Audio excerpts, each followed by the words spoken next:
Maghihimo ta og obi jam. Wala na ko na videohan ay ang gatas ani. Duha ka condense, isa ra ang obi flavor akong nabutang og isa ka ibap milk. Ug karon ibuhos na to ang grate na nako na obi. Dili ni siya violet white ang akong obi kay walay laing obi. Ayan, human na nako buhos. Wala na ko na videohan kay duha ra akong kamot. Ato siyang ukayon. I-mix na to mayo before na to i-on ang stove. I-mix mikos. By the way, ang akong obi kay dili siya violet. Muna ako na lang siya gibutangan og obi flavor na condense para siya mo violet. Ang ako din gihimo karon kay obi jam.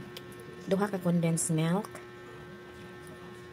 1 can ibal milk, o 1.5 kilo na obi. Syempre, before ninyo ibagnuron ang obi, lutuon sa siya.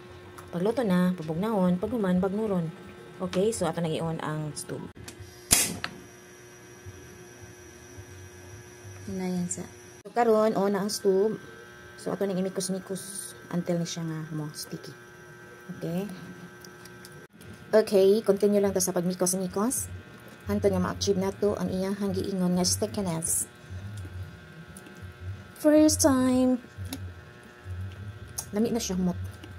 Mut oy. Yummy na. Okay, continue sa pagmikos-mikos. Ingonani na siya ka sticky. Sticky. Ato ni siyang dungagan og margarine. Okay, wait sa kay isa ra akong kamot.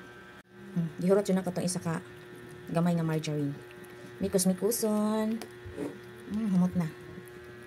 Mikos-mikoson until na siya na maluto na jud totally.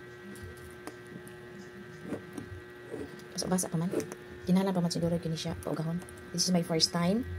First time pag ko nagluto dito tinaw. First time pag ko nagluto og obi jam. Try lang. Kaya akong i-flavor sa akong ice candy. Yung obi cheese. Okay. Ayan, sticky na siya. Tama na siya ni. Chararang! Human ang akong obi jam. Parang, dili gini ma-flavor sa akong ice candy ba? Parang makaon dyan yun. Maglami, makita na. Thank you for watching. Love you all.